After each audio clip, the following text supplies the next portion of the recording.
I think it's going to be magical, and I'm excited. I've never done anything quite like this, so I'm super excited. I'll be probably walking from Brickell to Bow Harbor and back. Like motivation, it's not something people say it's something that comes and goes, and you just never know when you're going to be motivated. I actually 100%, now that I'm thinking about it, I wholeheartedly disagree with that. All right, well, let's make sure this thing is on. There we go. I said that I was going to be doing something that I haven't done before. I'm putting out this video for a few reasons. One, just a bit of an exercise mentally to be able to put more raw content out there and not be so worried about the perfect hook or the perfect everything, right? I just sometimes find that it's more natural and authentic to me to go a bit deeper on some topics. And for those that don't know, I've been studying performance and organizational psychology for over a decade now. And so I like to go deep on these topics. I can be a bit of a nerd. So that's more the reason why I also want to make sure that I'm putting out these videos that are specifically tailored to the people who I am so grateful are commenting on my polls or just following me in general and sticking along for the ride. I guess for those that know me now, if you knew me 5 years ago, you'd probably be shocked that I'm even able to post these videos. You know, I'm historically pretty introverted, unwilling to put myself out there, and it's something that I have struggled through for quite a while. And up until recently, between moving down here to Miami, taking that leap, and really taking some strides within my personal development, I've been able to overcome a lot of that. So all the more reason why I think it's so important to share and help anyone else that might be in that similar situation as far as self-confidence goes. But now even especially building businesses or as an entrepreneur or even in your career, going through certain things that I might have seen either in myself or in clients, want to be able to understand what is everyone experiencing and how can I offer my unique perspective, and really my deepest sense of fulfillment is in helping others. And so here we go. So the biggest response that I got, it was a bit of a tie, and that was around the topic of mental overload and decision fatigue, and how do you actually rebuild energy when you're feeling drained. These polls, they only confirm that most high performers, they think that they're just tired or that they just need more discipline. Why am I not motivated to get up and do this or that and the other thing? But no supplement, no planner, no productivity hack or anything like that is going to fix it. And what it comes down to actually is you're not lazy. You're just maybe a bit broken.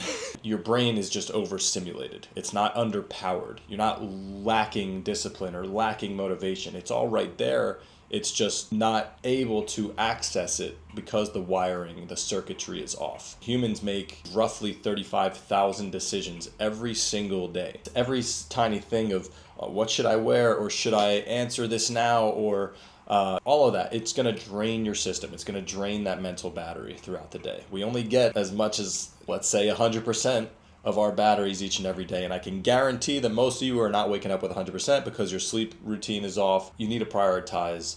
When are you going to bed? Is it consistent? Do you have a wind down routine to trigger your mind and your body that it's time to relax? When you are so mentally overloaded, it decreases our ability to make rational choices. That's where we kind of get into your nervous system is just stuck with the fucking pedal to the metal, right? Your sympathetic nervous system, that's your fight or flight, is going to be associated with stress and overwhelm and even anxiety and depression and fatigue, right? On the flip side of that is the parasympathetic nervous system. So instead of your fight or flight, that's what colloquially we will call the rest and digest part of your nervous system. And what that's associated with is recovery. That's physical recovery, mental recovery. Most people, especially high performers and people that are super ambitious and probably watching this right now, they're always in go mode. Even when they're in rest. Oh, what could I be doing? My business is doing this and that. I know this as much as anyone. And it has drastic effects on your overall well-being. And so understanding how do you switch out of that sympathetic and into parasympathetic, it all comes back to routines. That begs the question between passive and active recovery. All right? Now, passive recovery is what it sounds like. You're just hoping that sitting back and scrolling, binge watching Netflix, whatever it is, that's going to help you recover. But doing nothing is doing nothing. It's not restorative. And so that's where I beg that people implement some sense of active recovery. When you're not doing anything and you're not recovering, your brain is not able to feel safe or released. You know, it's like sleeping in a noisy ass room, right? And if you're in Brickell, we have to overcome the revving Lambos and all that shit. You don't wake up feeling refreshed if your brain doesn't actually get to shut off and release. Your brain, on average, you know, many people of different shapes and sizes in this world, but on average, the average human's brain makes up 2% of our body's mass. Now, how much of our energy do you think it consumes on a day-to-day basis? Any guesses? Before I say it, drop it in the comments. It's 20 fucking percent. Something that makes up 2% of our body takes up 10 times that in energy, right? That's wild. And so one of the best ways to counteract that is active fucking recovery, right? And that could be breath work. That could be a brisk walk out in nature without music, without stimulus, all right? If you are going to listen to something, leave it without lyrics and have it be any sort of static noise. Stretching, yoga, you know, low intensity aerobic exercise, or just play. For me, it's basketball, paddle, jump rope, stuff like that. You hear me say it all the time. What that does is resets your nervous system and brings you mental clarity. But an inert person using 20% of their brain for energy, or 20% of their energy from their brain, you can't possibly do that if you're exerting X amount of energy actively recovering, right? So the more you're able to exert into active recovery, doing physical things that require your body's energy, the less your brain can stay in that fight or flight and stay in that active mode of pulling energy.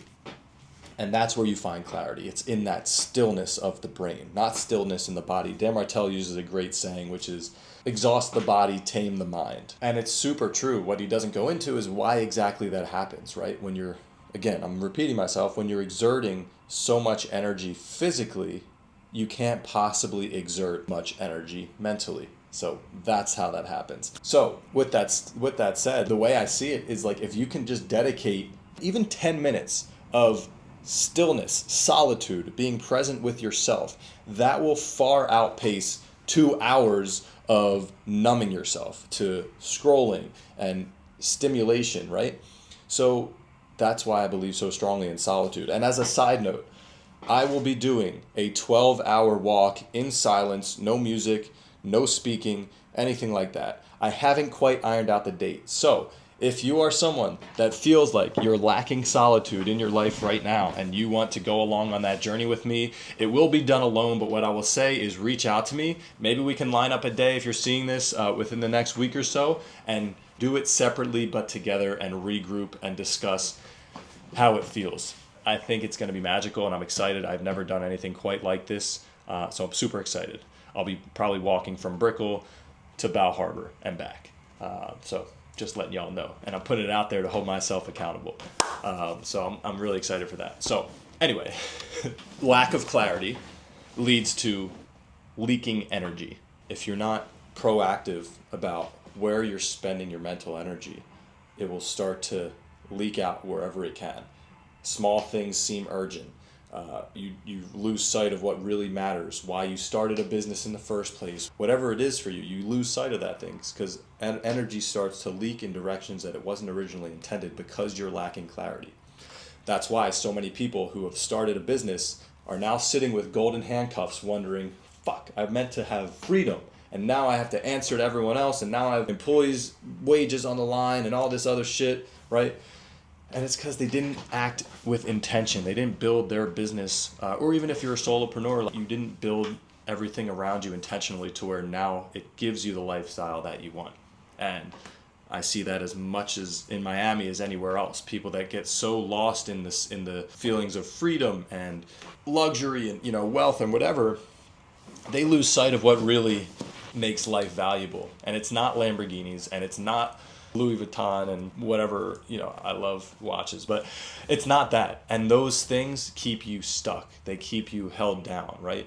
When you stop acting with intention and clarity, energy leaks everywhere else. That's why entrepreneurs who lack clarity come to me because they're so burnt out. Maybe they were successful in their business, but they're burnt out. They lost sight of why they're doing it. And they're oftentimes burning even more energy because they're hustling in a certain direction that they feel is going to get them that watch or car or penthouse or whatever. Not in a direction that brings them something that's in alignment with who they believe themselves to be, and that aligns with their deep vision and values for themselves. And so while I say that everything that I embody within what I believe in my coaching, it's not just working less to work less. It's working less to earn more, but also working less so that you have the freedom and opportunity, if you choose, to do the things that truly matter to you, whether that's spending time with friends, family, going on vacations, or putting more time into your business, because you gotta love to do that sometimes as well. So it's not necessarily just about doing less. It's about how do you make sure that you're doing the right things for you and you uniquely. And that brings me into another thought, which is we're all different. We all have different personality types. We all have different cognitive styles. We all have different ways where we make decisions. And a big part of that is because, A, we're wired differently, just in human nature, but based on the way that we're raised, different factors. But also we have different goals. We have different visions for ourselves. We have different things that we hold valuable to us. We have different faiths, religions, experiences. So with that said, some people strive with structure, morning routines, fixed schedules, all that kind of stuff. Other people thrive with flexibility. So instead of that, how about you have your core non-negotiables, and then you have your time blocks that can be shifted throughout the day and all these other things. So again, when you hear so much shit on the internet, don't be so quick to embody that that's how you need to be for yourself. And one thing that I really kind of maintain as a foundation for my coaching is I coach based on your unique cognitive profiles, your unique personality types, and things aren't one size fits all. And so that's just to say, if you feel caught up in that comparison game, or wondering, why am I not disciplined enough to do a 10-step morning routine and wake up and do 10 push-ups and then drink a gallon of water and then hydrate with electrolytes and then go out on a walk in the sun and do all of those things are fucking great, man. But like, if that's not you, it ain't you. So let's figure out what aligns with you. So anyway, once you do that, that's where everything starts finally working. And that's when it's personalized to you. And that's when you're able to intentionally create systems and routines that leave you most likely to create the reward loops and the motivation that you think you're lacking. Motivation, it's not something, people say it's something that comes and goes and you just never know when you're going to be motivated. I actually 100%, now that I'm thinking about it, I wholeheartedly disagree with that. Motivation is always there. It's like electricity. It's all around us. All you need to do is have that blueprint to plug into the grid and access that motivation, because it's always there. We just need the process to tap into it. And what that looks like is setting specific habits and routines and understanding how to track them in a way that creates the circuitry, that creates the dopamine feedback loops in our brains that leave us more likely to thrive and seek out those dopamine hits from doing things that we know are important, right? That's another part of the problem, is we are inundated with fucking dopamine 24/7, Instagram, TikTok, that we have totally depleted our brains and numbed ourselves to the novelty of doing something good for your health and tracking it in a way that's intentional and tailored to who you are and what matters to you. So those quick fixes of, I don't feel motivated, caffeine, let me do my work, or the tech breaks of, I'll just scroll for 10 minutes. Or for me, I gotta be honest, for me it's chess. I'll go and escape into a game of chess and think I'm being productive when the fuck really I'm not. Those are all quick fixes. And the real fix is clarity and alignment with your goals and being able to understand how to regulate your goddamn nervous system. That's what's going to make a difference for you. And so you'll find that your energy is going to flow back to you in abundance once you're able to create a system that feels safe, that feels clear and feels filled with purpose. And so I feel like I've gone on enough of a tangent at this point, but if any of this has felt like it's hit home for you, or you're even curious to understand more about, oh, what did he mean by that or that? Again, I can't explain how much fulfillment I get from being able to, A, not feel so pressured to say the perfect thing, but also just be able to provide interesting, different insights and value to people. So I encourage you, if you're not following me on Instagram and you're happening to watch through this whole YouTube video, I can't appreciate it enough. Thank you. Go follow me on Instagram at Jesse H. Hoffman. Comment below this video, what are some things that you resonated with? What are some other things that maybe you'd like my perspective on, to go deeper on? And share this with someone who has been feeling just a bit off and needs some of that extra energy or clarity, and encourage them to reach out as well. You can DM me clarity on Instagram, and I can send over my clarity code framework and formula to give you a kickstart to all this, or just DM me in general. Any open questions are welcome. I'm here as a resource to anyone that chooses to take advantage, and I can't thank you enough if you have stuck around this long. I'm so grateful. Again, I can't say it enough. All right, talk to you soon. Let me know what you want to hear more of. Peace.